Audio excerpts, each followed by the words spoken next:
have a history lesson. As you can tell behind me, I have old books. They're old.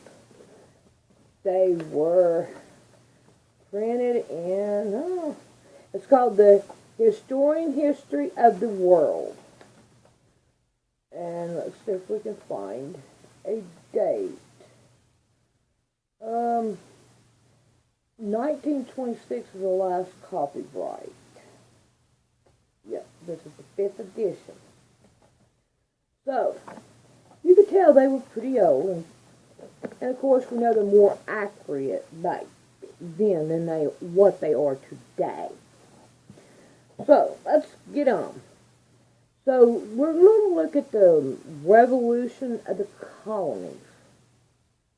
And it's the meeting of the Stamp Tax Congress, 1765 A.D., of course. Right. And I'm going to do my best to read it without butchering it to death. In the midst of the universal excitement at the day appointed by Massachusetts, October the 7th, 1765, committees from 9 colonies met in New York. The Assembly of Virginia and the North Carolina, not having been in since the issue of the Massachusetts circular, no opportunity had occurred of appointing committees. New York was in the same Parliament, but the Committee of Correspondence, appointed at the previous session, saw fit to attend. Georgia sent a messenger nearly 1,000 miles overland to ask for a copy of the proceedings.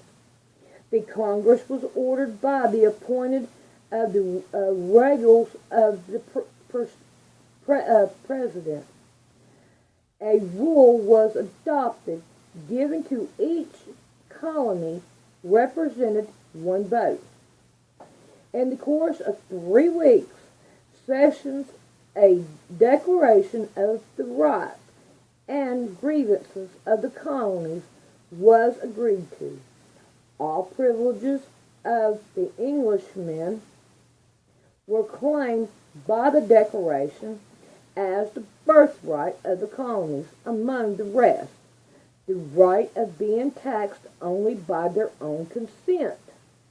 Since distance and local circumstances made a representation in the British Parliament impossible, these representatives it was maintained to be no other than the several colonies' legislators. This was given a slight negative to the semi-lately branches in England by the Pownal and others for allowing to the colonies the representation in Parliament, a project to which both Oates and Franklin seem at first to have learned. The several colonies assembled at the earliest session gave to the proceeding a cardinal approval.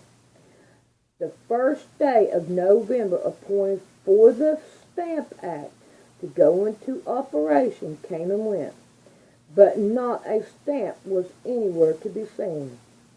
2 colonies of riots persuaded that evening the streets of New York, demanding delivery of the stamps, which Colden, on the registration of the stamp distributor, and his refusal to receive them, had taken into the fort. Colden was hung in the effort. His carriage was seized and made a bonfire of under the muzzle of a gun. The merchants of New York set the example of non-importation of the British goods by directing their correspondents in English to ship no more goods to them until the reproval of the Stamp Act. And in Philadelphia, it was resolved in town meeting that will the reproval of that act, no lawyer should support the suit of England contractor against the American debtor, nor any American make remittance to England in payment for debt. Instead of wearing British clothes, which was formerly marked as a fashion and gentility, the wealthiest colonies now clothed themselves in homespun habiliments. Stamped papers were required in judicial proceedings, but the judges openly amended their use.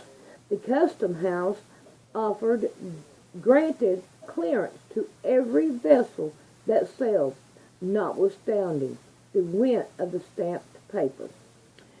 So, this right here has a little bitty notation down here at the bottom. And I'm going to read you that. The life of the collector of the stamp tax was not an easy one. There is an amusing description of a certain publican who went out on a white horse into the rural districts and came back hotly pursued by a mob of farmers, and a witness Grantley worded it, he looked like death on a pale horse with all hell after him. Now that we've read that, I went through all that just to bring out some more history. And we want to go to Revelation. We want to go to chapter 6, and we want to read verse 8. And I looked, and behold, a pale horse, and his name that sat on him was Death. And hell followed after him. Sounds familiar, doesn't it?